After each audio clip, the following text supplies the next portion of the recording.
Get ready here, make sure everything's working. Okay. Everything seems to be working. All right, so I'm actually going to use this on my jazz show, Improvisations, on Okay. WUOT, and so it's really all about these songs is where this will go. Okay, cool. All right. You're listening to Improvisations. I'm Todd Steed. We're talking with Joy Harjo, who has a brand new record out that is really to me, one of the coolest things you've done because it's just so rich. And it's called I Pray for My Enemies. Joy, you've done records in the past. It's been a while. What got you back into the music side of things? Well, I never really left it, but I've been kind of going along doing, playing and recording on my own and going out and playing now and then. But I had a job at UTK for a while. And that kind of took up a lot of time, and I had projects and so on. But I've been recording notes and making notes for these songs for all that time. So finally, this summer, I got a call from Barrett Martin, who I've known. We'd play together once in a while in New Mexico. I brought him up for a gig to play, and so I've known him for about 20 years. And he said he's always wanted to record an album for me. He says, I owe you an album. So he called up this summer in the middle of the pandemic. And he says, I have a week here. You could come up. We can do foundation tracks. You can bring your tunes up here, and then we can finish it. We'll come down there later and finish it in Tulsa. So my husband and I drove up there and with our little, it's like an RV camper, and made our way across the country through pandemic craziness and started the recording. And so, yeah, now you have, the music. Yeah. And I think he did just an incredible job of on the arranging production side of the music and creating this great sort of atmosphere that you can, perform over or with or to. You got like Peter Buck on there and Chris from Nirvana. And I mean, what did you think about the music when you heard it? Did it change some of your approaches to some of the tunes? Well, some of it, yeah, because we worked together. I mean, some of it I came in with a lot of the songs already.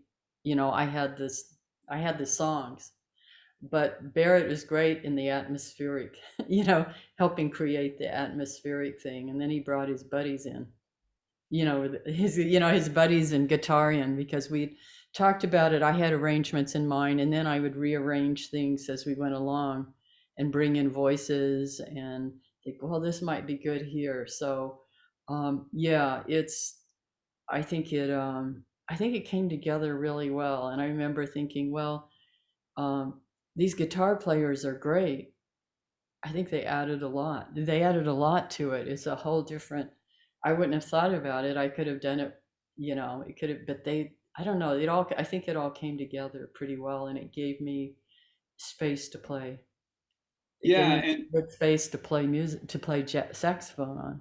yeah, and that brings me to one of my favorite tracks is Rabbit Invents the Saxophone. I think that one's just wonderful. Tell me about that piece. Well, yeah, that's my favorite because I got to play on it. But it's Rabbit in our Muskogee Creek tradition and in West African tradition is the trickster figure, like coyote for some people and so on. And so I always figure, well, I know Adolphe Sax invented the saxophone, and it became a kind of trickster instrument. People hated it. I remember he was vilified in the French press for inventing the saxophone, and it was caricatured as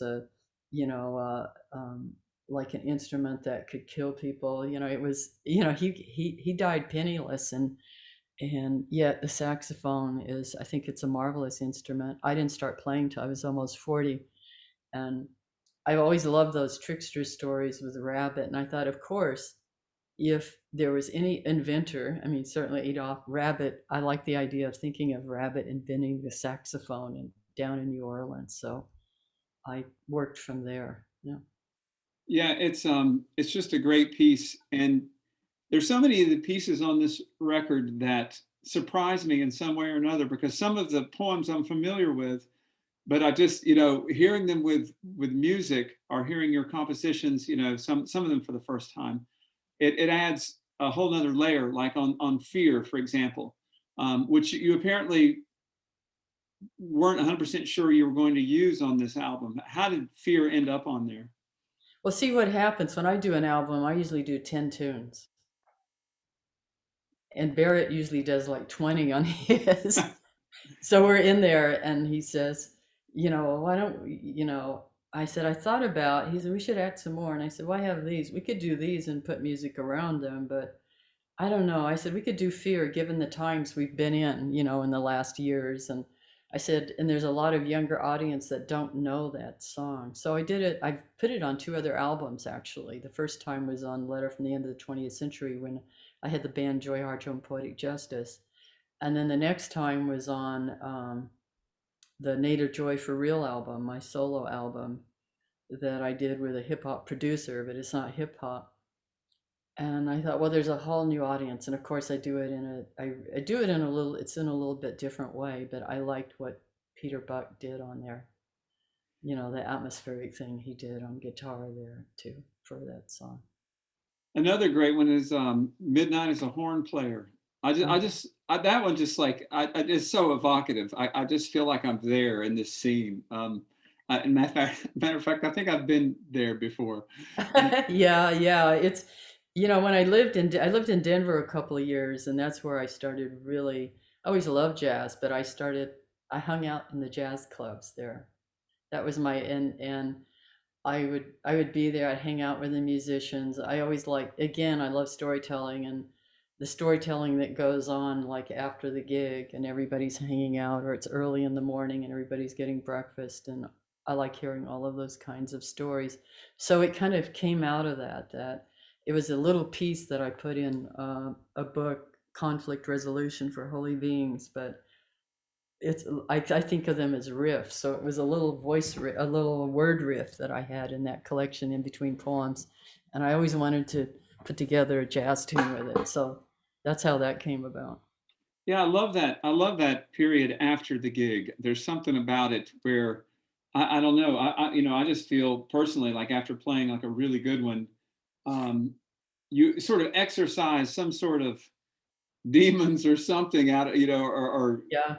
angst or something that may be in there, and then everybody just seems a little more free, Mhm. after they've played. Do you write in that period, like late night or after performances or things like that? Usually after a really cool performance, you just kind of want to hang out, but because you're up. It's so different virtually, though.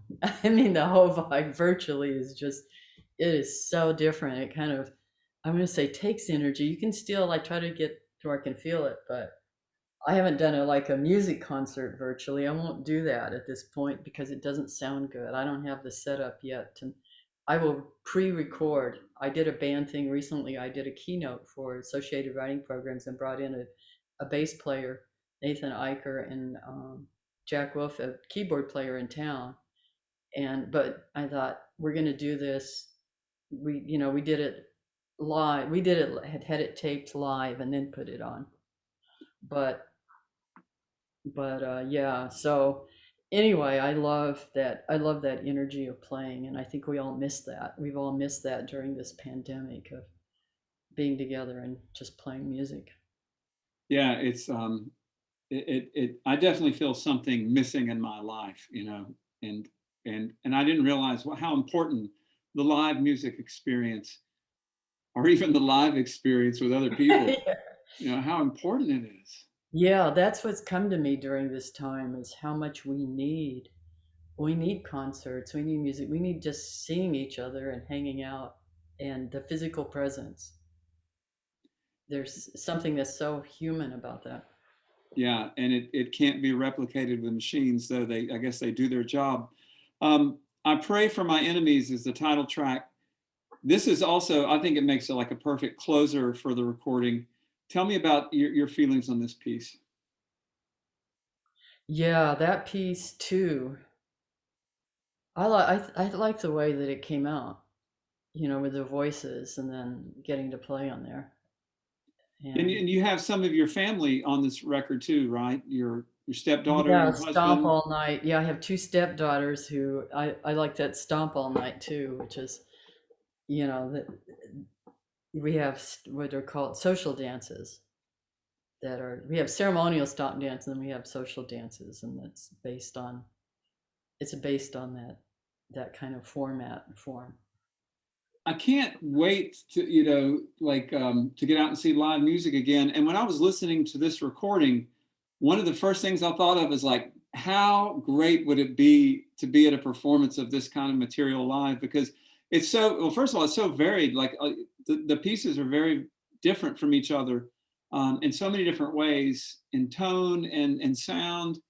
And sometimes you're singing, sometimes you're reciting, sometimes you're somewhere in the middle, you know, Yeah, which that's I true. would, I like that, somewhere in the middle, and that's true. yeah. Will we get a chance to see some of this live at any point? I would love that. The only live thing I was going to do from it, we just moved it to May because I'm so scheduled so heavily right now, was for Kane's Ballroom, that historic ballroom here in Tulsa, Oklahoma, that my parents courted at. It's up the street. I live next door right now to the Oklahoma Jazz Hall of Fame, and then up the street from Kane's Ballroom. So, Tulsa is quite a musical history. But yeah, we might even be able to pull some of that band together for the final performance, for the final poet laureate event that will be held the last week of April in 2022. But up to then, I'm sure once this opens up, once the COVID opens.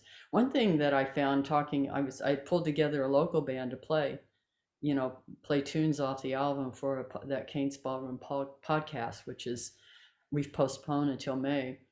Is that, and I hadn't thought of this. One of the people who plays locally said that what's happening is that if they do schedule, because some of the bars are opening up, some of the places that have live music are opening up.